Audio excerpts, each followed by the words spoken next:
présence. Merci, merci Seigneur. Reçois nos acclamations. Est-ce qu'on veut l'acclamer encore? Acclamons-le, acclamons-le. Notre Dieu est digne. Il est digne. Il mérite toutes nos acclamations. Merci Seigneur.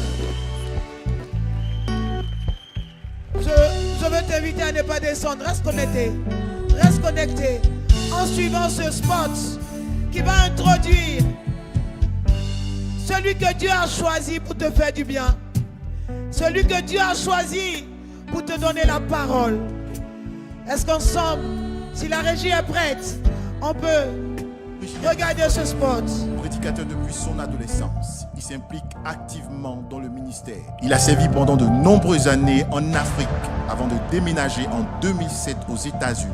Fondateur de The Ark Ministries, un ministère basé à Houston aux États-Unis. Amoureux de la chose de Dieu, il est marié à l'évangéliste Esther Assis, ou de heureux parents de 4 enfants. Chers pasteurs, éminents invités, peuple de Dieu, je vous prie de recevoir le révérend pasteur Assis Serge.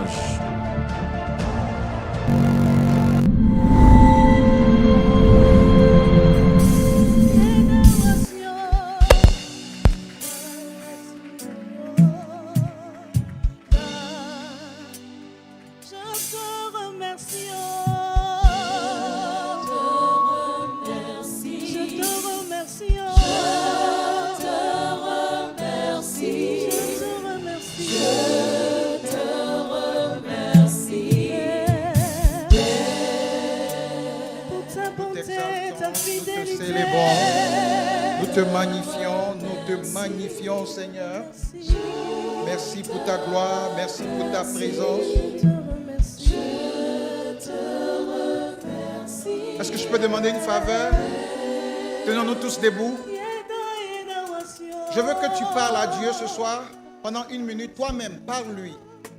Dis-lui ce que tu veux après cette fête des tabernacles. Vas-y, prends 1 minute. Commence maintenant à parler au Seigneur.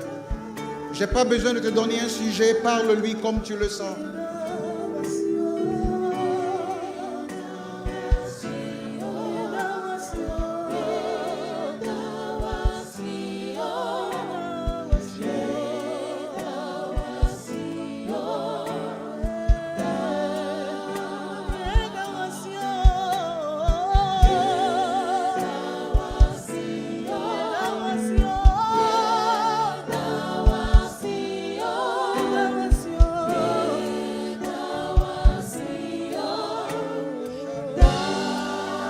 Encore 10 secondes. Shareboba, Santé, Yareboba, Rate Yaraba, Sondo, Bobo, Chetaye, Rerebo, Satayarabache, Ezereboba, Chetayaraba, Setayaraba. Si tu peux parler en langue, vas-y, vas-y. Remplissons l'atmosphère de sa gloire.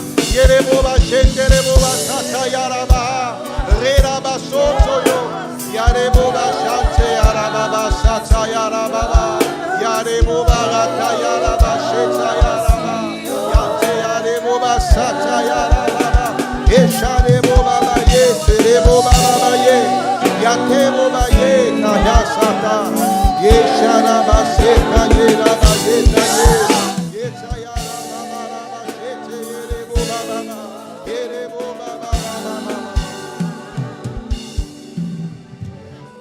En dehors de toi, il n'y a plus personne, éternel Dieu, éternel Dieu, en dehors de toi, en dehors de toi, il n'y a plus personne,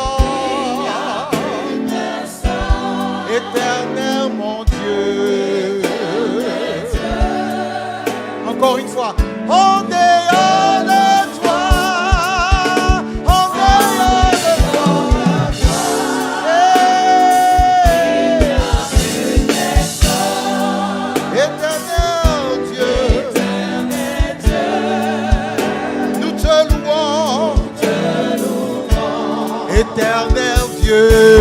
éternel Dieu, nous te louons. Éternel mon Dieu, nous te louons.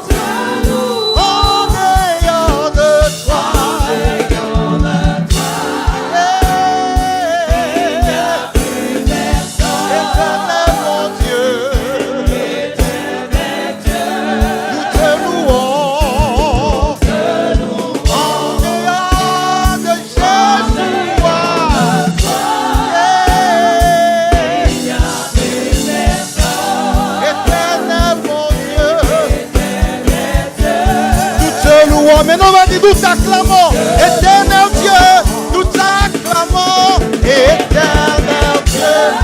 Ton peuple t'acclame, éternel Dieu. Nous t'acclamons. Et tu es Dieu. En dehors de toi.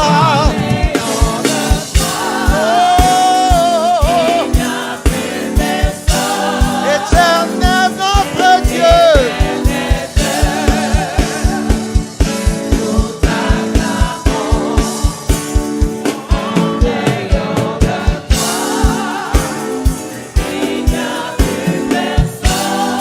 Disons ensemble, éternel Dieu. Nous te louons. Acclame Jésus de Nazareth.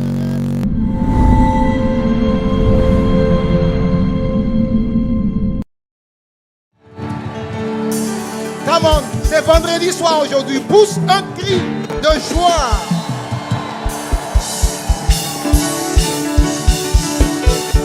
Salue ton voisin et dis-lui, tu as bien fait d'être là ce soir. Nous allons tourner nos Bibles dans le livre de 1 Samuel. Je vais commencer avec le chapitre 9 de 1 Samuel.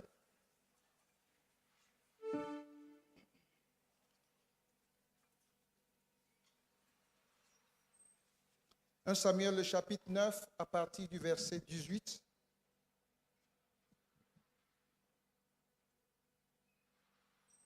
Si tu as trouvé, demande à ton voisin s'il a trouvé.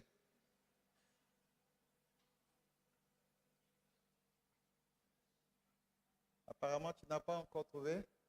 1 Samuel, le chapitre 9, à partir du verset 18, je vais lire. Saül s'approcha de Samuel au milieu de la porte et dit, « Indique-moi, je te prie, où est la maison du voyant ?» Samuel répondit à Saül, « C'est moi qui suis le voyant. Monte devant moi au haut lieu, et vous mangerez aujourd'hui avec moi. Je te laisserai partir demain et je te dirai tout ce qui se passe dans ton cœur. Ne t'inquiète pas des ânesses que tu as perdues il y a 3 jours, car elles sont retrouvées.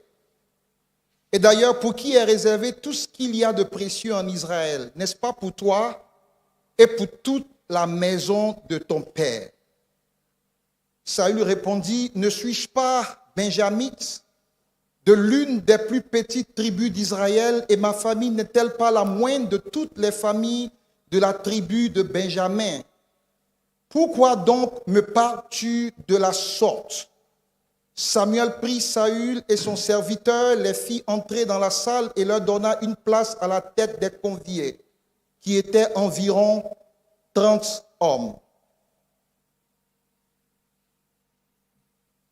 Amen. Je vais lire 1 Samuel 10 maintenant. 1 Samuel, le chapitre 10, à partir du verset 1er. Samuel prit une fiole d'huile qu'il répandit sur la tête de Saül. Il le baisa et dit, « L'Éternel ne t'a-t-il pas oint pour que tu sois le chef de son héritage? Aujourd'hui, après m'avoir quitté, tu trouveras 2 hommes près du sépulcre de Rachel, sur la frontière de Benjamin à Tsel-Sache. Et ils te diront, les ânesses que tu es allé chercher sont retrouvées. Et voici, ton père ne pense plus aux ânesses, mais il est en peine de vous. Et dit, que dois-je faire au sujet de mon fils? De là, tu iras plus loin et tu arriveras aux chênes de Tabor, où tu seras rencontré par 3 hommes montant vers Dieu à Bethel, et portant l'un 3 chevreaux, l'autre 3 gâteaux de pain et l'autre une outre de vin. Ils te demanderont comment tu te portes, et ils te donneront 2 pains que tu recevras de leurs mains. Après cela, tu arriveras à Gibéa Elohim, où se trouve une garnison de Philistins. En entrant dans la ville, tu rencontreras une troupe de prophètes descendant du haut lieu, précédés du luth, du tambourin, de la flûte et de la harpe, et prophétisant eux-mêmes. L'Esprit de l'Éternel Est-ce qu'on peut lire ensemble les versets 6 et 7? C'est les deux derniers versets. On lit ensemble 1, 2, 3. L'Esprit de l'Éternel te saisira. Tu prophétiseras avec eux et tu seras changé en un homme, en un autre homme. Lorsque ces signes auront eu pour toi leur accomplissement, fais ce que tu trouveras à faire, car Dieu est avec toi. Alléluia. Je suis heureux d'être là ce soir. Je suis heureux de voir ce que Dieu est en train de faire. Et je suis excité de voir comment Dieu va nous rapprocher de notre destinée prophétique. Dis Amen si tu es heureux aussi. Alléluia. Alléluia. Est-ce qu'on peut bénir le Seigneur pour le pasteur Alain? Quel témoignage, quel message. Je sais qu'il aurait eu plus de... J'aurais donné des choses, mais dans ce petit moment, c'était du concentré sucré. Et j'ai été énormément béni par les choses qu'il a dites. Et j'ai appris que Terra veut dire retard. Pendant que tu prêchais, je suis allé vérifier. Et ça veut dire retard, ça veut aussi dire point de stationnement, où tu es arrêté et puis les choses n'avancent plus. Et moi qui parlais de retard hier, je me suis senti encouragé de continuer cela. Je vais parler ce soir d'un message que j'intitule « Le chemin de ma destinée ». Le chemin de ma destinée. Mon objectif, qui peut varier de l'objectif de Dieu ce soir, c'est qu'après ce message, tu découvres est-ce que tu es vraiment sur ton chemin de destinée. Et si jamais tu ne l'y es pas, ne t'en fais pas, tu y seras demain à pareille heure. Demain à pareille heure, tu y seras. Est-ce que je peux entendre ton amen? J'aimerais donc, pour le faire, aller très simplement et vous dire qu'on peut savoir où on est en train d'aller, pas en passant trop de temps à regarder les plaques du transit. Si vous avez déjà voyagé, il y a des transits qu'on fait. Et quand tu fais un transit, tu dois t'assurer de ne pas rater le prochain vol parce que tu n'es pas encore à ta... En fait, un autre mot pour destinée, c'est destination. Tu n'es pas encore à ta destination finale. Si tu es à ta destination finale, quelqu'un peut me dire s'il a sa destination finale, on peut faire tes funérailles en même temps. C'était pour m'assurer que tu ne dormais pas, mais je ne t'ai pas entendu rire, donc je ne suis pas sûr. Si tu ne dors pas, dis Amen 2 fois que j'entends. Dis à ton voisin, je ne suis pas encore arrivé. Je suis en transit. C'est un message pour deux types de personnes. D'abord, pour ceux qui sont quelque part où ce n'est pas joli. Je veux que tu saches que tu n'es pas encore arrivé, tu es en transit. Continue le voyage. Et je veux dire à quelqu'un que si tu es très bien là où tu es en transit, imagine comment la destination finale risque d'être. Dis Amen pour ça aussi. Alléluia. Nous servons le Dieu qui dit, je connais les plans, je connais les projets que j'ai pour toi. Ce n'est pas des plans de malheur.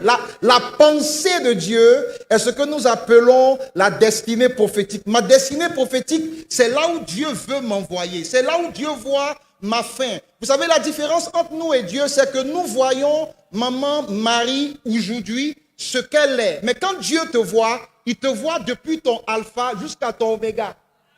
C'est pourquoi il peut voir Gédéon peureux et puis il dit vaillant héros. Parce qu'il ne te voit pas à l'instant T. Dis Amen. Quelqu'un me suit? On parle de quoi? Destinée. C'est pourquoi un enfant de Dieu ne peut pas vivre sa vie sans l'Esprit de Dieu. J'ai grandi un peu dans l'église et j'ai vu des sœurs qui sont allées avec un frère juste parce qu'il priait mieux que l'autre frère qu'elle n'a pas pris. Maintenant, je ne suis pas en train de vous dire d'épouser des gens qui ne prient pas. D'ailleurs, quand tu veux te marier, trouve quelqu'un qui peut être un partenaire de prière. Dis Amen. Mais j'ai vu, c'est pas dans ma Bible, j'ai vu ça dans ma vie, que 5 ans plus tard, le grand prieur a rétrogradé, et puis l'autre que tu as laissé, parce que lui, il ne priait pas beaucoup, il est devenu pasteur prieur. Donc, Ça veut dire que dans notre vie, à chaque transit, nous devons... C'est pour ça que Dieu a fait en sorte que tu ne puisses pas réellement vivre sans le consulter. Ne t'arrête pas sur les a priori. Ne t'arrête pas sur ce qu'on te dit. Il dit, vous savez comment la Bible traduit ça? Maudit soit l'homme qui met sa confiance dans l'homme. C'est vrai. Si tu mets ta confiance dans l'homme, tu es déjà maudit. Dis amen, je ne suis pas maudit. Sur le chemin de votre destinée, il va y avoir des stops. Et le pasteur Alain a parlé de l'un de ces stops-là. C'est un lieu de transit qui s'appelle Retard. Comment ça se fait qu'il y a Terah dans la famille de celui que Dieu a choisi, Abraham? Comment j'avais pas pensé à ça, hein, mais je voulais parler de Retard. Comment, juste avant d'arriver à Abraham, père de nous tous, son père s'appelle Retard. Comment Dieu peut sortir la destinée prophétique d'Israël dans retard? Je suis venu encourager quelqu'un. Si tu es en retard, je suis venu t'encourager et te dire que chez Dieu, il n'y a pas de retard. Non, tu n'as pas encore compris de quoi je parle. Pourquoi? Parce que vous savez ce que c'est que le retard? Le retard, ça veut dire que le temps est passé. Mais chez Dieu, il n'y a pas de temps. Comment le temps passe quelqu'un chez qui il n'y a pas de temps? En fait, si tu comprends bien ce passage, tu peux redéfinir ce que nous appelons saison. C'est pourquoi quand Jésus voit le figuier qui n'a pas de fruits, parce que ce n'est pas sa saison, il le maudit. Parce qu'en réalité, pour Jésus, la saison, ce n'est pas par rapport au temps et au calendrier. Sa présence détermine la saison. Non, tu n'as pas encore compris. Laisse-moi expliquer. Quand il est là, c'est pourquoi il dit, je suis celui qui suis. Ce que tu mets dessus là, c'est sa saison.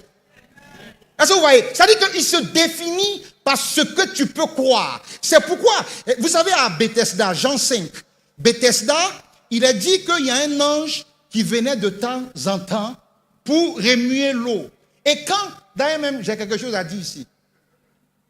D'ailleurs même, il y a quelque chose à dire ici. Hébreu dit, les anges sont des esprits au service de Dieu pour notre bénéfice. Est-ce que tu comprends ça? C'est-à-dire, il a dit ça en français facile. Les anges travaillent pour nous. Dis à ton voisin, la Bible dit, les anges travaillent pour toi. Est-ce que c'est pas bête d'adorer l'homme qui travaille pour toi?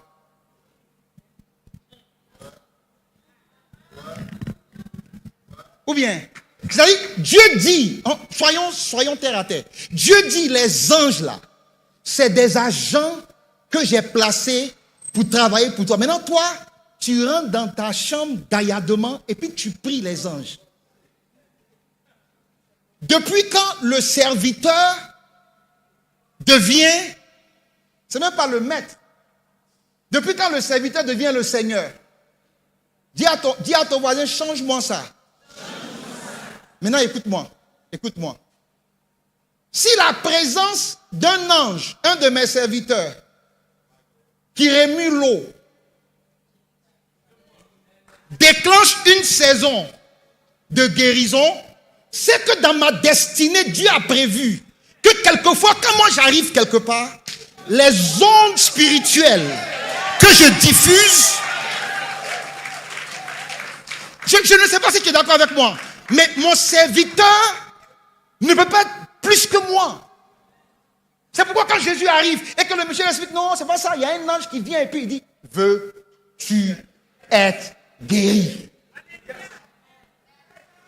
Pourquoi? Parce que la présence de Jésus, c'est la saison, c'est le raccourci. La présence de Dieu est le raccourci vers notre destinée.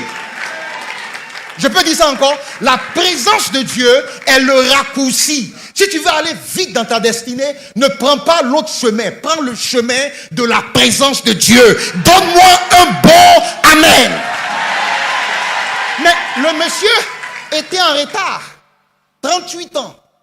38 ans. Il n'y avait personne pour le soulever. Il n'y avait personne pour le mettre dans l'eau. Et les anges venaient, d'après eux, remuer l'eau. Rien ne se passait. Maintenant, parlons encore de ces anges-là. Si le remuage de l'eau de l'ange produit la guérison, et le remuage de Jésus qui est en toi, quand tu vas au travail, est-ce qu'on parlait à une autre dimension? Oui. Si vraiment tu transportes Jésus là où tu es, quand tu le remues, alléluia. La gloire de Dieu doit descendre. Et je prie ce soir que la gloire de Dieu descende dans ce lieu. Que tu reçoives. Je suis sérieux. Que s'il n'y a pas la gloire de Dieu qui descend, je n'ai pas besoin d'être ici. Parce que je suis venu pour toucher à sa gloire. Dis-moi un bon amen. Donc, en réalité, c'est... Seigneur mon Dieu. Parce que quoi si? Donc, ce n'était pas la saison qui amenait l'ange. C'est la venue de l'ange qui déterminait. Pourquoi toi tu me parles de retard? C'est-à-dire, la Bible n'a pas dit que à une saison, j'ai vu avant de prêcher qu'un bouton allait se casser. Un bouton est cassé, ça veut dire que Dieu est là. Dis amen. Regardez, si la présence de l'ange détermine la saison, ça veut dire que ce n'était pas... En fait, je ne sais pas si vous comprenez. Quand le monsieur était au bord de l'eau, il n'a pas dit qu'il y a une saison où l'ange vient, et puis c'est ça, c'est là. Ça veut dire qu'il n'a pas dit en janvier, ou bien le 14 du mois. C'est-à-dire que ce n'était pas la saison qui emmenait l'ange, c'était la venue de l'ange qui déterminait la saison. Ce soir, je suis venu t'annoncer que si la venue d'un ange détermine la saison, la venue de Jésus détermine la saison de ce que tu veux. Quelqu'un déclare, c'est ma saison. Dis ça 4 fois. C'est ma saison. C'est ma... Encore une fois. Une dernière fois. Pourquoi je sais que c'est ma saison? Parce que sur le chemin de ma destinée, il y a un point qu'on appelle retard. Il y a Terra là-bas. Terra m'annonce qu'il y a quelque chose de bon qui arrive. Vous savez, Dieu se sert de ce que nous appelons retard. Je veux que tu comprennes ça. Si les gens n'avaient pas oublié Joseph en prison, pour qu'il soit en retard, il allait sortir avant que le roi n'ait eu le songe. Ce que tu appelles retard, en réalité, c'est le positionnement de Dieu sur mon chemin. Dis amen. Et je vais vous dire, ceux qui pensent que ça ne va pas se passer comme ça, je vais vous dire la vérité. Il n'y a personne que Dieu a utilisé qui n'a pas eu l'impression à un moment donné qu'il était en retard. Sarah, elle a eu l'impression qu'elle était en retard. Rebecca, elle a eu l'impression qu'elle était en retard. Rachel, elle était en retard. Même Joseph était en retard. Ça veut dire quoi? Ça veut dire que s'il y a beaucoup de retard que j'expérimente dans ma vie, ce n'est pas le symbole que je ne suis pas sur le chemin de ma destinée. Aide-moi à prêcher ce soir. Encourage ton voisin. Dis-lui, sur le chemin de ta destinée, il y a un stop qui s'appelle retard.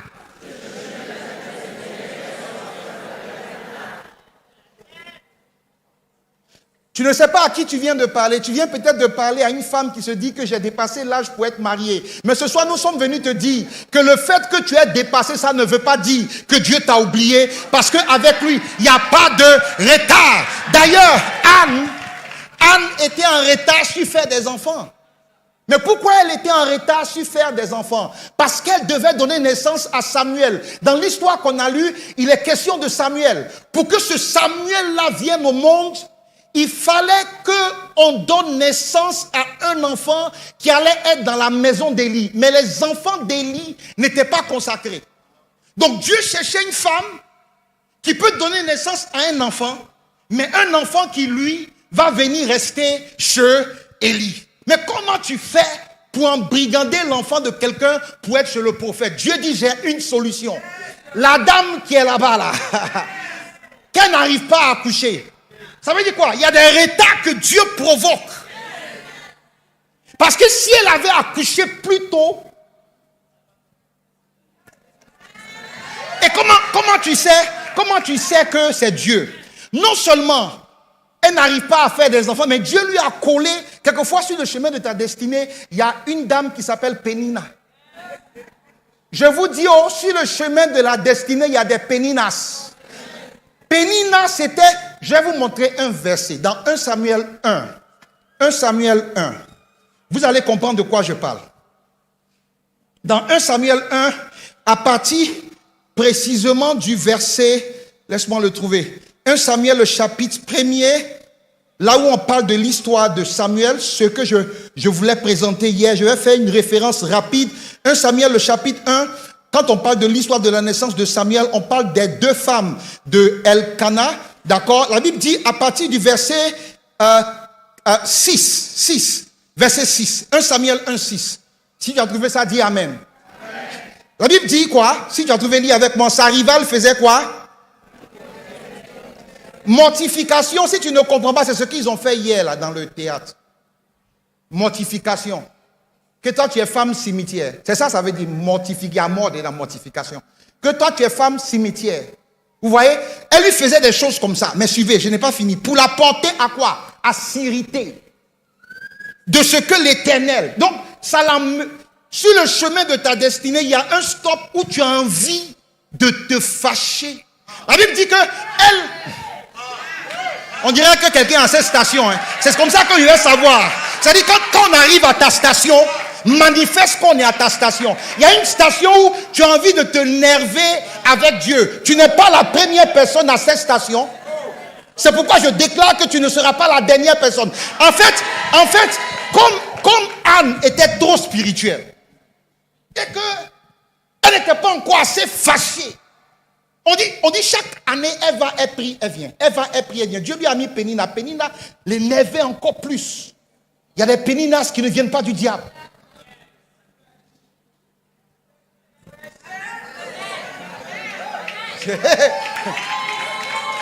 Tu arrives à un stade où tu as envie de dire, mais attends.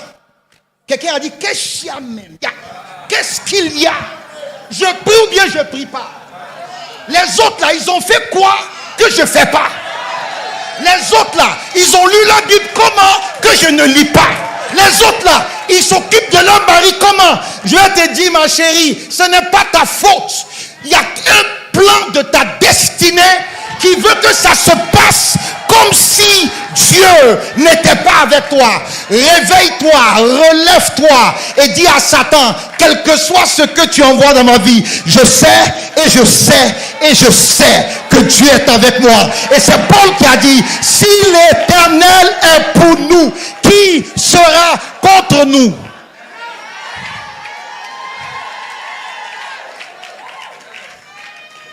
Je finis le passage. On dit Pénina faisait ça pour l'amener à se fâcher contre Dieu. C'est pas diable ça? Que son objectif c'est que fâche-toi avec Dieu, fâche-toi avec Dieu. Ça veut dire que des fois lui disait, tu as vu, tu pries. Écoutez-moi bien, hein? Les gens font ça. Toujours tu vas à l'église. Toujours tu vas à l'église. Jésus, ta vie là, il n'y a rien dedans. Sur le chemin de ma destinée, il y a un moment où tu as l'impression que Dieu n'est pas avec moi. Sur le chemin de ma destinée, il y a un moment où tu as l'impression que plus tu fais du bien, plus les choses qui viennent de toi sont mauvaises. Sur le chemin de ta destinée, il y a un moment où tu vas à l'église parce que bon, on va faire comment? Je suis venu te dire, église, c'est la preuve que tu es en train d'aller là où Dieu te veut. Et ce soir, nous allons être plus proches de la destination qu'on était hier. Oh, quelqu'un chante Alléluia.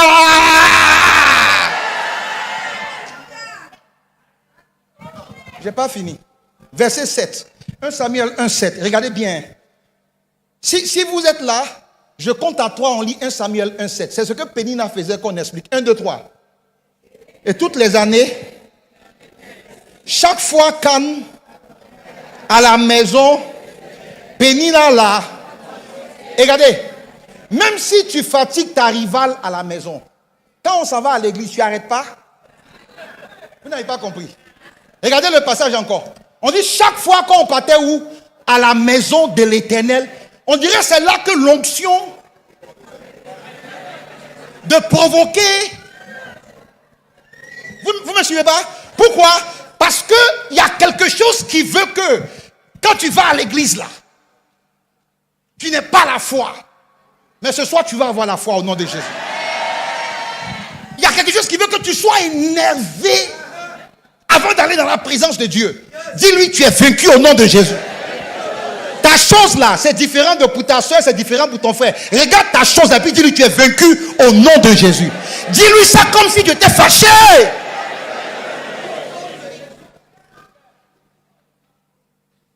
Pourquoi? Quand j'ai vu ça, j'ai dit, ah, bon, tu me fatigues à la maison, mais quand on s'en va à l'église, arrête.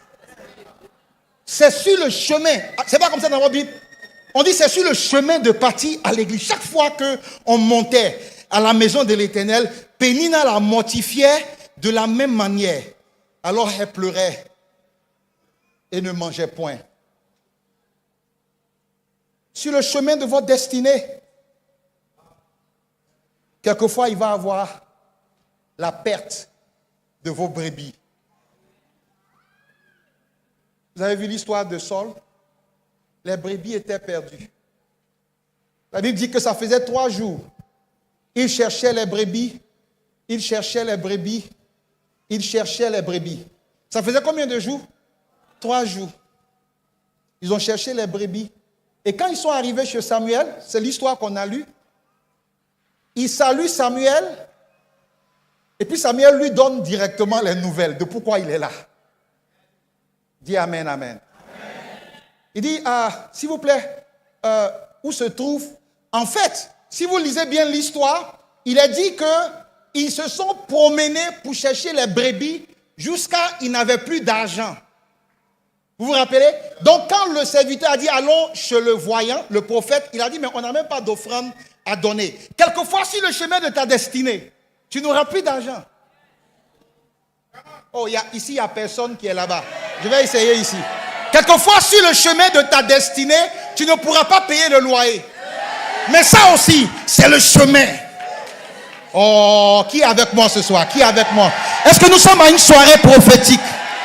Regardez, ce que nous sommes en train de dire, ça veut dire, quel que soit le stop dans lequel tu te trouves, on peut convertir ça en chemin de ta destinée, parce que dans la présence de Dieu, il n'y a pas de panneau qui va sur le mauvais chemin. Il y a une seule direction. La Bible dit que nous partons de la gloire à une autre gloire, à une autre gloire, parce que en Jésus, nous sommes toujours victorieux. Donne-moi un alléluia ici. Ils n'avaient plus d'argent. Mais Saul a pris son courage. Il dit, bon, le peu qu'on a, on va lui donner, il va comprendre. Donc, ils arrivent chez Samuel, le Samuel de Anne là.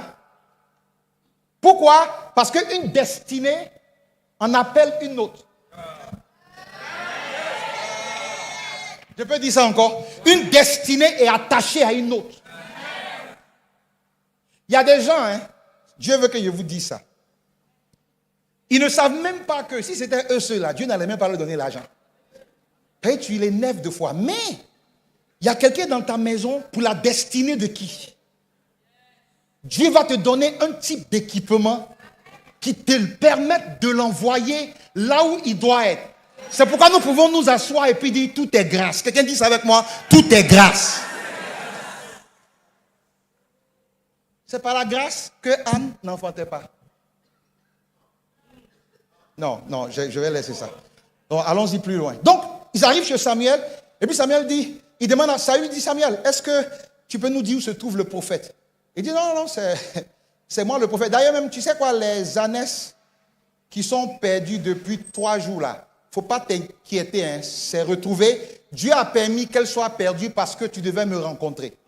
Donc, il y a des pertes qui nous rapprochent.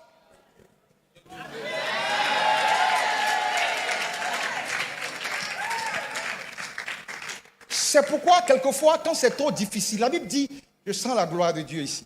La Bible dit que lorsque Joseph, a vu ses frères devant lui, et que ses frères étaient en train de parler entre eux en hébreu, parce qu'ils ne savaient pas que c'était leurs frères qu'ils avaient vendus. Et entre eux, ils parlaient. Et puis, il y a un qui disait à l'autre, tout ce qui nous arrive là, même les méchants en révélation, ils disent, tout ce qui nous arrive là, non. Moi, je suis sûr que c'est parce qu'on a vendu Joseph. Révélation.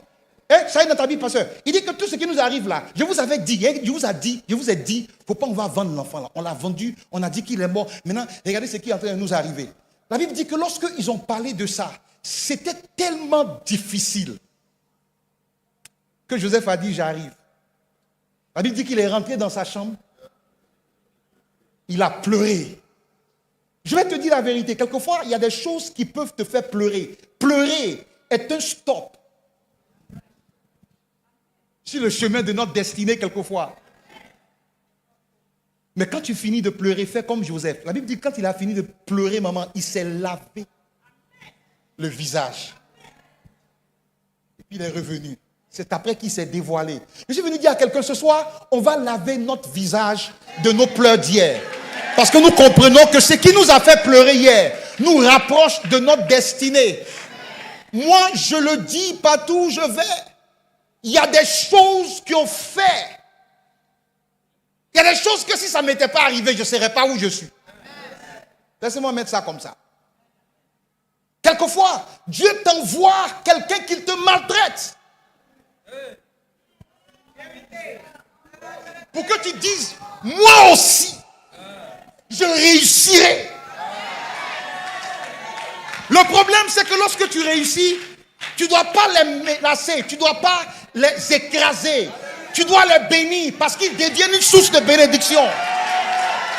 Lorsque tu bénis, ceux qui te bénissent, c'est bon. Mais quand tu bénis ceux qui te maudissent, tu as élevé ta bénédiction à un niveau supérieur. Parce que tu commences à voir les choses de la manière de Dieu. Dis Alléluia si tu es encore là. Et vous savez ce qui se passe après? Je vais vous montrer quelque chose. Après la perte, il se retrouve chez l'homme de Dieu, tout désespéré. C'est comme si, est-ce que vous savez aussi qu'il n'y avait plus d'argent, il n'y avait plus de provisions, il n'y avait plus rien à manger. Mais pendant qu'il n'y avait plus rien à manger, chez Samuel, on était en train de préparer. C'est comme ça dans la Bible. Hein? La Bible dit qu'ils n'avaient plus de provisions, ils n'avaient plus d'argent, mais chez Samuel, on était en train de préparer un michoui. On était en train de préparer un festin. Je n'ai peut-être pas à manger aujourd'hui, mais il y a un festin qui est en train d'être préparé pour moi. Ça, c'est pas pour toi, ça, c'est pour moi-même. Si c'est pour toi aussi, dis Amen. Lève la main et dis, il y a un festin qui se prépare pour moi. Je n'ai pas entendu ça. Il me reste combien? 30 minutes. On doit prier un peu, donc je vais aller vite. Je vais parler encore pour 10 minutes et puis on va prier. Dis Amen si tu es là. Je peux vous dire tellement de choses sur le chemin de votre destinée. Je pourrais raconter tellement de choses sur le chemin de votre destinée. Je peux vous dire beaucoup de choses qui se passent et qui ont l'air de ne pas vous aider, mais qui sont le plan de Dieu pour vous envoyer là où vous devez être. Il y a la perte, mais ce qui a fait que j'ai utilisé le passage de Saül est ce que je vais lire maintenant et ce que je vais continuer demain. Je veux qu'on revoie très bien ensemble les choses qui se passent. La Bible dit, à partir du verset, ok, je retourne dans 1 Samuel 10.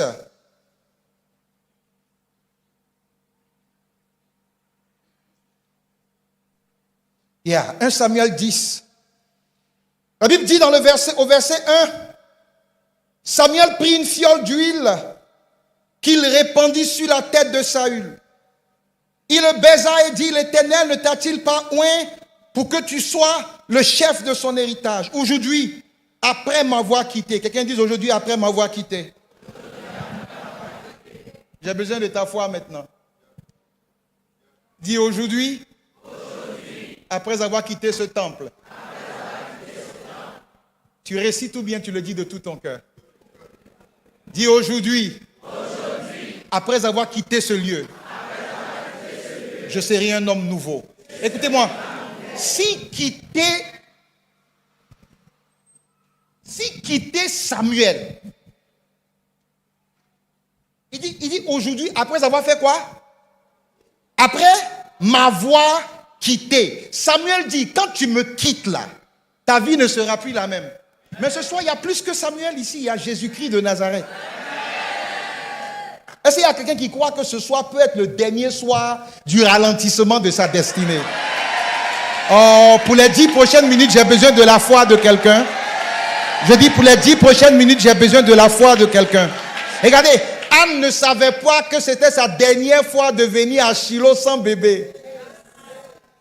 Mais ça a été comme ça. C'est comme ça que ça y est. C'est la dernière soirée de quelqu'un dans un état donné au nom de Jésus. Déclare ça sur toi-même. Mets ta main, je t'ai dit, c'est ma dernière soirée d'un problème. Maintenant, toi-même, dis ton problème. Je ne sais pas c'est quoi ton problème. Dis, c'est ma dernière soirée de pauvreté. C'est ma dernière soirée de maladie. C'est ma dernière soirée où je ne suis pas là où Dieu me veut. Je ne t'entends pas. Je ne t'entends pas. Déclare, c'est laquelle de ta dernière soirée? Il te sera fait selon ta parole ce soir. Déclare-le.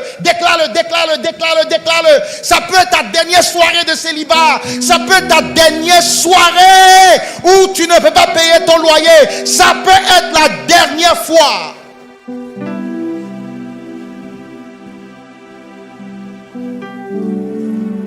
Yeah.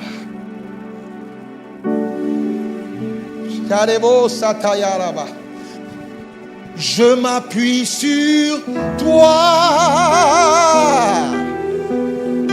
Je m'appuie sur toi. Et dans ma faiblesse, est-ce le Seigneur,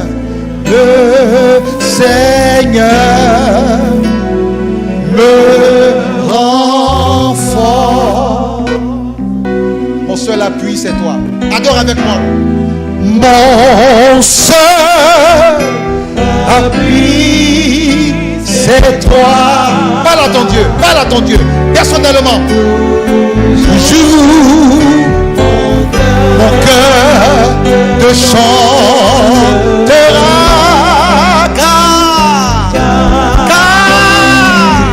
Tu me délivres chaque fois que moi j'ai peur.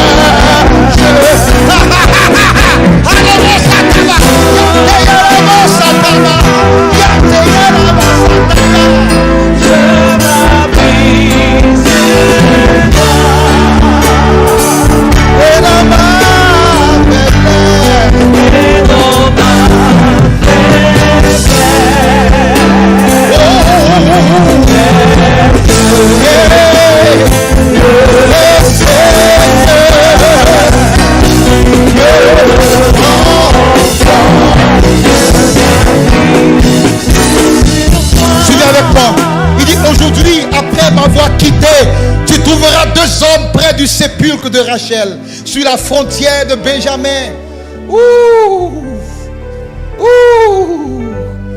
À les chasses, ils te diront, les ânesses que tu allais chercher sont retrouvées. Et voici, ton père ne pense plus aux ânesses, mais il est en peine de vous et dit, que dois-je faire au sujet de mon fils? De là, tu iras plus loin. Et tu arriveras aux chênes de Tabor, et tu seras rencontré par 3 hommes montant vers Dieu à Bethel, et portant l'un 3 chevreaux, l'autre 3 gâteaux de pain, et l'autre une outre de vin. Verset 4. Ils te demanderont comment tu te portes, et ils te donneront du pain que tu recevras de la main. Après cela, tu arriveras à Gibéa Elohim, où se trouve une garnison de Philistins. En entrant dans la ville, tu rencontreras une troupe de prophètes descendant du haut lieu, précédés de luttes, de tambourins, de flûtes, de harpes, qui prophétisent. L'Esprit de l'Éternel se saisira de toi, tu prophétiseras et tu seras changé en un autre homme. Église, suivez-moi s'il vous plaît. Suivez-moi s'il vous plaît. Suivez-moi s'il vous plaît. Saül est allé chez le prophète qui lui annonce ce qui va lui arriver.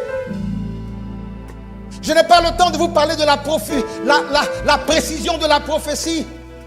Mais j'ai le temps de vous dire qu'il lui a dit que tu vas rencontrer des hommes qui s'en vont adorer. Et quand tu vas rencontrer ces hommes, j'ai envie de vous dire qu'il y a des choses qui sont avec ces hommes. Il y a un qui aura 3 chevreaux. Je ne parlerai pas de ça aujourd'hui à cause du temps. Mais il y a un qui aura du pain. Le pain, symbole de vie. Le pain, symbole du Christ. Il y a un qui aura du vin. Le vin, symbole du sang de l'agneau. Et il a dit, ils te donneront du pain. Et quand tu mangeras ce pain, ton cœur sera changé. Tu deviendras un homme nouveau. Dans le prochain chapitre, il était roi. Ça veut dire quoi? Je veux que tu retiennes ceci. Le chemin, son voyage de destinée, sur lequel on croise le retard, sur lequel on croise la perte, sur lequel on croise la souffrance parce qu'on n'a plus d'argent. Il a connu tout ça en 3 jours. Tu n'as pas compris. Il a connu tout ça en combien de jours? 3 jours. Je n'ai pas pitié de lui parce que pour moi ça dépassait 3 jours. Je ne sais pas, c'est rien 3 jours, mais c'est un symbole de ce que toi tu peux devenir. 3 jours plus tard, quelqu'un dit 3 jours plus tard, il mange chez le prophète, il rencontre des hommes qui lui donnent du pain, symbole de Christ.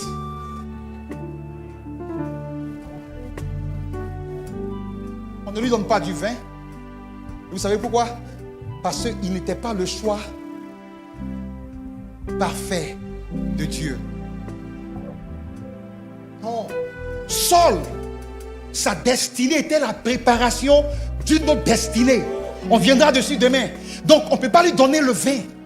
On lui donne le pain. S'il avait eu le vin, son péché, plus tard, n'allait pas l'empêcher que sa destinée devienne royale. Donc on lui donne du pain, mais on ne lui donne pas du vin, parce qu'il est la préparation d'une destinée plus grande. Maintenant, Dieu accomplit ça en 3 jours. Mais pourquoi son voyage est fini si vite? Parce que tous les stops sur le chemin de ta destinée ont un seul objectif, de changer ton cœur. C'est pourquoi, dès que son cœur est changé, c'est fini. Ça veut dire quoi? Les choses qui m'arrivent là, je peux raccourcir ça. Tu n'as pas compris. Les choses qui m'arrivent sur le chemin de ma destinée, c'est pour me préparer. C'est pourquoi je peux déclarer que ce soir, c'est la dernière soirée de ma difficulté. Parce que si la difficulté est là, pour préparer mon cœur, tout ce qui s'est passé, c'était pour que Anne arrive à un stade où elle dit, enfant la même là. Si j'ai eu, non, je te redonne. Quand tu arrives à un stade où la chose que tu cherches le plus, tu déclares que quand je reçois, je donne à Dieu, tu es arrivé. Ça veut dire quoi? Ça veut dire que la transformation de ton cœur. Pourquoi Israël fait 40 ans pour un voyage qui devait se faire en moins d'1 mois? Parce que ça a pris du temps pour transformer leur cœur. Ce soir, j'aurais pu te dire quelque chose d'autre de plus excitant, mais j'ai une bonne nouvelle pour toi. Il y a des choses qui t'arrivent parce que Dieu se prépare un homme comme toi pour faire des choses dans ta destinée. Et plus vite tu deviens cet homme-là, plus vite tu arrives à ta destinée. Qui croit que c'est vrai? Qui croit que c'est vrai? Qui croit que c'est vrai? Qui croit que c'est vrai? Qui croit que c'est possible? Qui croit que Dieu est capable? Qui croit qu'il est capable? Pousse un cri de victoire si tu le crois. Je dis pousse un cri de victoire si tu le crois. Je dis pousse un cri de victoire si tu le crois. Pousse un cri de victoire si tu le crois. Pousse un cri de victoire.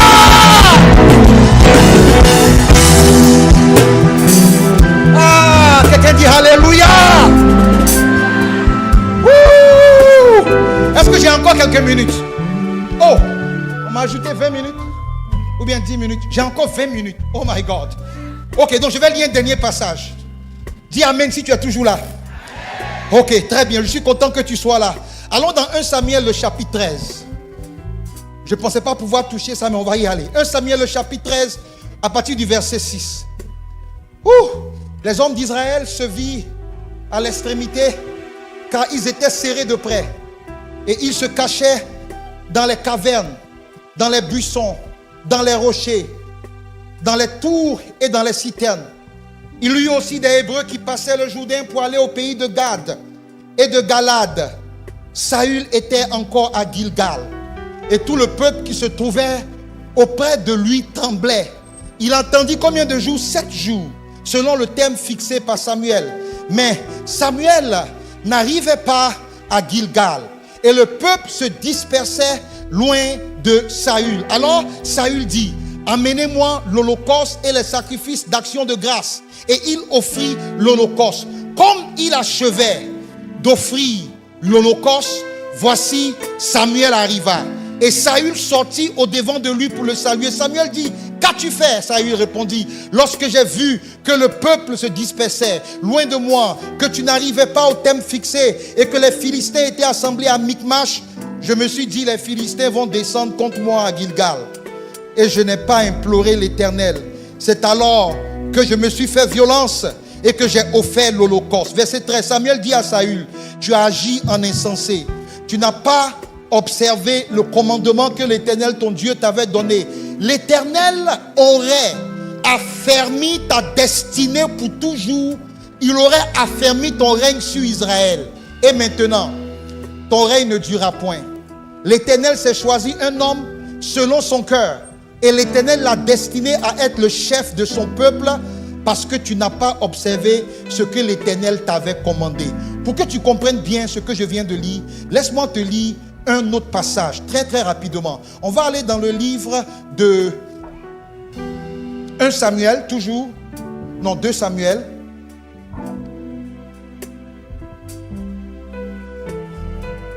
« 2 Samuel, le chapitre 5. Allons-y dans 2 Samuel, le chapitre 5. 2 Samuel, le chapitre 5, le verset 4. Si vous avez trouvé 2 Samuel, le chapitre 5, le verset 4, je veux qu'on lise ça. David, 1, 2, 3, on y va si vous avez ça. David était âgé de... Lorsqu'il devint roi, et il régna combien? 40 ans. Allons-y dans Acte 13, 21. Acte, le chapitre 13, le verset 21. Le dernier verset de ce soir. Acte, le chapitre 13, le verset 21. Quand c'est à l'écran, on va le lire ensemble. Dans Acte 13, Paul est en train d'expliquer cette histoire et il fait un raccourci qui va nous aider. La Bible dit, dans Acte, le chapitre 13, le verset 21, si quelqu'un a ça qui peut le lire. On dit quoi?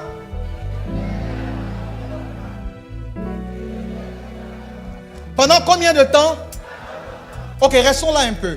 Donc, ce roi-là, c'était qui? Dieu dit qu'il a régné pendant combien de temps? 40 ans. D'accord? Quand vous lisez 1 Samuel, on nous dit que le roi Saül est devenu roi quand il avait 30 ans. D'accord? Et il a régné pendant combien de temps? Pendant 40 ans. Les théologiens expliquent que l'histoire que je vous ai lue se passe autour des 5 premières années du règne de Saül. Dis Amen. Ok, qu'est-ce qui s'est passé dans cette histoire? Il y avait un sacrifice à faire avant d'aller se battre. Comment on sait que c'était les premières 5 années? Parce que ces soldats n'étaient pas encore nombreux. Ils venaient de prendre le pouvoir il n'y avait pas longtemps. Il a pris le pouvoir à 30 ans et autour de 35, il est devenu roi, Saül, à 30 ans. Et autour de quand il avait 35 ans par là, il avait moins de 40 ans, il y a eu ce combat-là. Et quand il y a eu ce combat, vous me suivez, les théologiens disent encore entre 5 et 10 ans, il y a plusieurs versions, mais c'est pas ça qui est important. Donc, dans les 10 premières années, si on veut être vraiment large, il y a eu cette histoire où il était en train de s'apprêter pour aller à la guerre. Et puis parce que Samuel ne venait pas, en fait, parce que Samuel était en retard. Il y a un de mes prédicateurs préférés qui a dit de cette chair que quelquefois Dieu fait une dictée préparée. Quelqu'un se souvient de ça? La dictée préparée de Dieu. Ce qui était arrivé à Samuel, à Saül, ce n'était pas la première fois. Saül attendait Samuel qui était en retard. Il a dit: je serai là dans 7 jours. La Bible dit que quand 7 jours arrivaient, il n'en pouvait plus. Mais quand il a fait le sacrifice, Abidjan dit net. Attention église, quand tu es très proche de ta destinée, il y a des pièges qui viennent te disqualifier. Il y a quelques quelque chose quand quelque chose est très, très, très proche. Il y a quelque chose quand ça reste un peu, tu vas accoucher. La grossesse commence à t'énerver. Il y a quelque chose quand c'est presque fini. Vous n'avez pas remarqué, tu attends quelqu'un jusqu'à tu es fatigué. On dit quand tu es parti. Vous avez eu ça?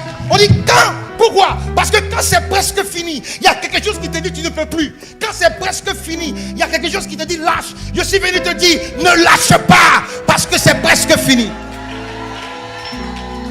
Maintenant, quand il finit que Samuel vient, Samuel dit tu as fait quoi? Tu as brûlé le sacrifice parce que je suis en retard. Mais toi, tu étais en retard avec les brebis et c'est moi qui t'ai parlé que tu vas devenir roi. Mais suivez avec moi ce qu'il dit. Il dit l'Éternel aurait affermi ton trône. Ça veut dire quoi? Ça veut dire qu'il y a des moments où Dieu change les destinées. Et c'est de ça que je suis venu te parler ce soir. Il y a des moments où Dieu change les destinées. Ce jour-là, Dieu a changé de destinée. Il dit, ah bon, tu as fait le sacrifice à cause de cela. Dieu avait prévu dans ta destinée que tes descendants allaient être au trône. Mais ce soir, je suis venu te dire, c'est pas toi, Saül, que c'est fini. Parce que Dieu s'est choisi un homme. Mais église, après ça, il est resté au pouvoir pendant près de combien de temps? 30 ans. Mais la Bible dit que David est devenu roi quand il avait quoi? 30 ans. Vous avez remarqué ça? Vous avez remarqué ça? Tu n'es pas obligé d'être d'accord avec moi. Je pense que c'est ce jour-là.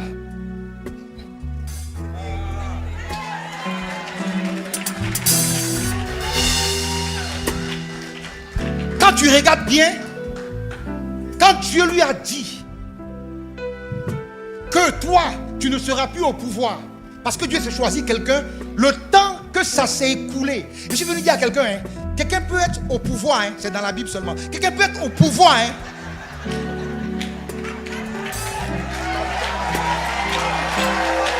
dans la Bible, non? Dans la Bible. Dans la Bible, non? Oui, dans la Bible.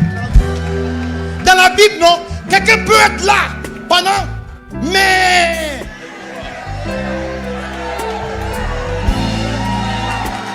C'est dans la Bible. Dis alléluia si tu es là ce soir. Ce soir, Dieu veut changer la destinée de quelqu'un.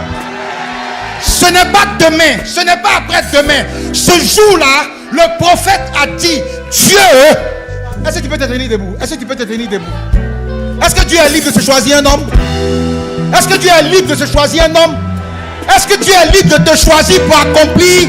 Demande à ton voisin, est-ce que Dieu est libre de te choisir pour accomplir ta destinée? Dis Amen.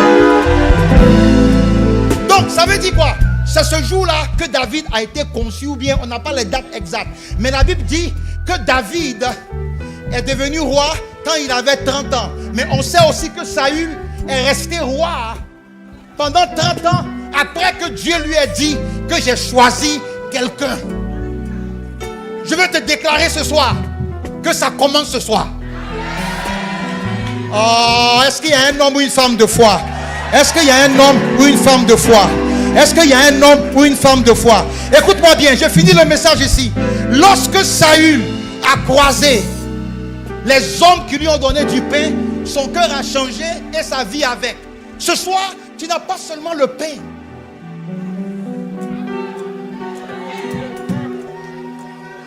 Si ça là, ça peut arriver à Saül, non? Mieux peut t'arriver. Parce que tu as quelque chose que Saül n'a pas eu. Tu as le vin de Jésus à la croix. Écoute-moi, à la croix, il a laissé un royaume que tu dois récupérer. À la croix, il a laissé une destinée. La croix, c'est là où notre vraie vie commence. Dis Alléluia. Vous n'avez pas remarqué? Il lui a dit, ton cœur sera changé. Tu seras un nouvel homme. Et puis, tu vas devenir le roi. Ce soir, qui est prêt pour être un nouvel homme? On peut être pratique ce soir? Qui croit que quand il est un nouvel homme ce soir, sa vie change? Ta vie ne change pas nécessairement par tes efforts. Ta vie commence à changer par le changement de ton cœur. Et ce soir, je vais être écuménique. Parce que il y a une âme que Dieu nous a donnée, le sang de Jésus, que nous n'utilisons pas. Si Saül avait ça, il serait devenu roi. Dis amen si tu m'as compris. Suivez-moi s'il vous plaît. Ne manquez pas ce que je dis ici là. Vous savez que il y a des anges qui ont péché. Depuis là, ils sont déchus. Pourquoi? Parce qu'il y a une âme que Dieu nous a donnée que l'Église n'utilise plus. La repentance. Vous pouvez dire dans le psaume 51, oh Dieu, aie pitié de moi. Aie pitié de moi. Pourquoi? Parce que ce qu'il a fait là, vous savez, c'est passé quand Nathan allait le voir, n'est-ce pas? Nathan lui a dit, il y a quelqu'un ici, dans le royaume ici, n'est-ce pas? Cette personne-là, elle a plein de brebis, mais elle a pris la brebis, vous connaissez l'histoire? Et puis, il a tué, il avait des visiteurs, il a tué la brebis d'un pauvre. Et puis David dit, quoi? Celui qui a fait ça doit mourir. Donc, quand il a dit ça, Nathan dit, tu ne mourras point automatiquement. Pourquoi? Parce qu'il fallait annuler la parole que David avait prononcée sur lui. Et puis David a dit, j'ai péché contre l'Éternel. Il est rentré en jeûne. David était en avance sur son temps. Il a compris le principe du sang. Il était une image de Jésus. C'est pourquoi dans le psaume 23, il peut dire, quand tu oins d'huile ma tête. Vous voyez pas qu'il y a quelque chose de bizarre ici?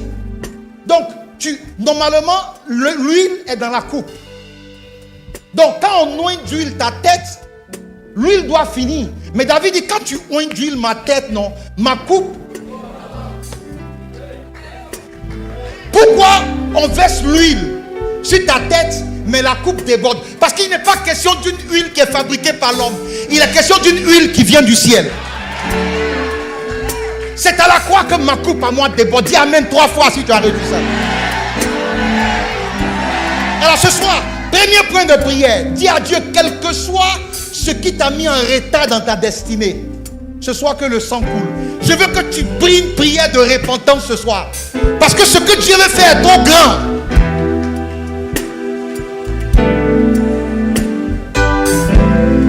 Les anges ont péché une seule fois, mais il ne leur a pas été donné la grâce de la repentance. Tu peux changer ta destinée ce soir. Quand tu te répands, tu changes de pente.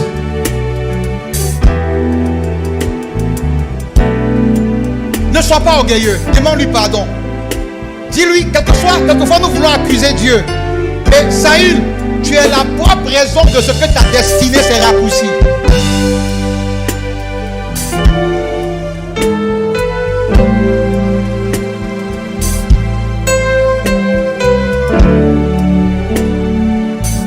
C'est pas le sang que j'ai la vie. C'est pas le sang que j'ai la vie. Pardonne-moi, Seigneur. Pardonne-moi, Seigneur. Pas seulement le pain, mais aussi le vin. Pas seulement le pain, mais aussi le vin. Pas seulement le pain, mais aussi le vin. Pas seulement le pain, mais aussi le vin. Pas seulement le pain, mais aussi le vin. Pas seulement le pain, mais aussi le vin. Pas seulement le pain, mais aussi le vin. Sharebola Santayala Yerabo Sarabara.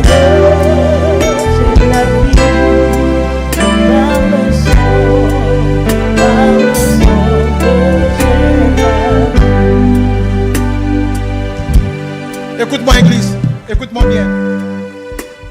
La gloire du trône de David a commencé avec qui? La gloire du trône de David a commencé avec qui? La destinée glorieuse du trône de David a commencé avec qui? Salomon.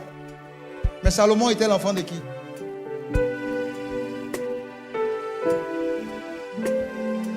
Quand tu te répands, là où tu es arrivé et puis tu t'es repenti, là, Dieu commence une autre histoire là.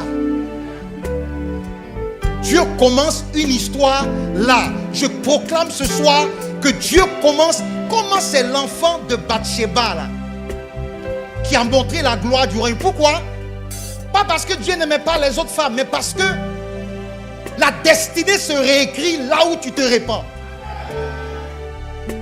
C'est pourquoi, quel que soit le trou dans lequel tu es, tu peux commencer quelque chose de nouveau ce soir. Quel que soit, écoutez-moi, soyons humbles. Quelquefois, tu es dans ce que tu es parce que tu as mal utilisé ton argent. Mais le sang de Jésus lave notre passé. Ce soir, je proclame qu'une nouvelle destinée commence maintenant. Commence à déclarer après moi, une nouvelle destinée commence pour moi maintenant. Dieu me rétablit dans ma destinée prophétique. Est-ce que tu peux le dire? Dieu me rétablit dans ma destinée prophétique. Je n'entends pas. Dieu me rétablit dans ma destinée prophétique. Il change mon cœur et il me rétablit. Dis ça encore. Il change mon cœur et il me rétablit. Dis ça encore. Il change mon cœur et il me rétablit. Écoute-moi, si tu as vraiment prié cette prière, maintenant, tu es prêt à rentrer dans un jour nouveau. Il y a une nouvelle personne qui naît en toi. Il y a un cœur nouveau qui naît en toi. C'est terminé au nom de Jésus. Quelque chose de nouveau commence. Célèbre ta victoire maintenant. Non, tu n'y crois pas, tu n'y crois pas, tu n'y crois pas, tu n'y crois pas, tu n'y crois pas, tu n'y crois pas, tu n'y crois pas.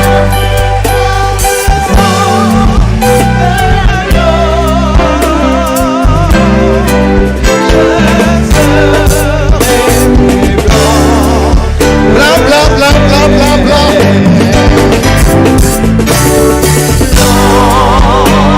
Plus blanc que neige. Je suis blanc. Je suis blanc. Plus blanc que neige. Avec dans le sang de l'agneau. Avec dans le sang de l'agneau. Je serai plus blanc que la terre. Un jour, je me demandais comment Dieu fait pour oublier notre passé. Et puis le Seigneur m'a donné l'image de Pierre. Pierre, suivez-moi. Pierre a tué quelqu'un qui a menti une fois. Il avait régné Jésus 3 fois. Mais quand il a tué, ça a pris. Ça veut dire quoi? Dieu, quand il lave ton passé, ce n'est plus dans ton dossier. C'est pourquoi le diable fait que l'église ne pense pas à ça. Aujourd'hui, l'église ne se répand plus. Oh, Dieu est trop bon. Non, ne confondons pas la bonté de Dieu et la responsabilité de l'homme.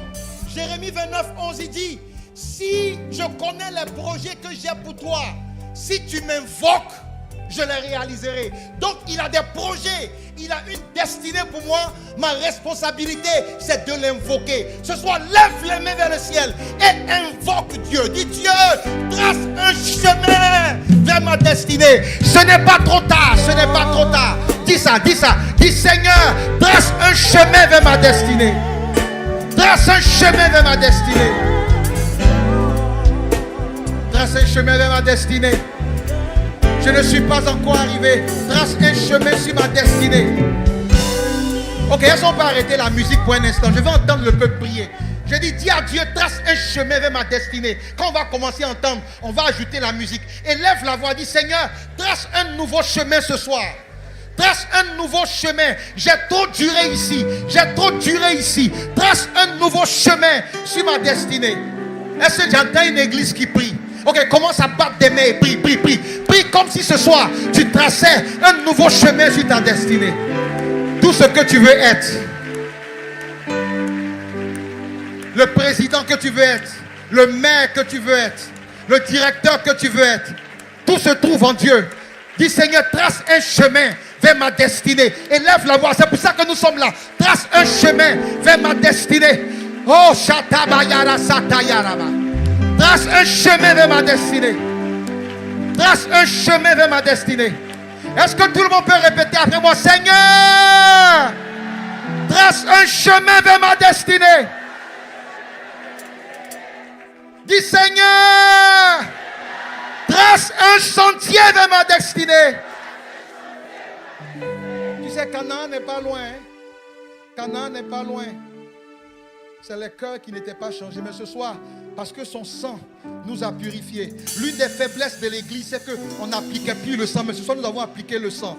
Alors déclare après moi, Seigneur mon Dieu, ma vie nouvelle commence ce soir. Comme tu as déclaré pour Saül, ce soir tu es en moi et je déclare, je suis un homme nouveau, je suis une femme nouvelle.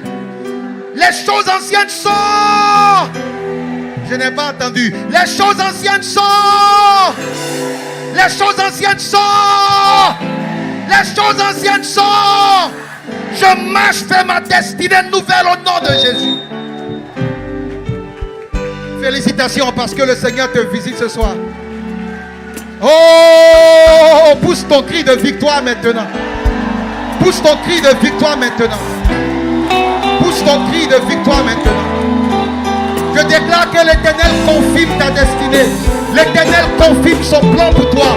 L'Éternel confirme ta destinée pour toi.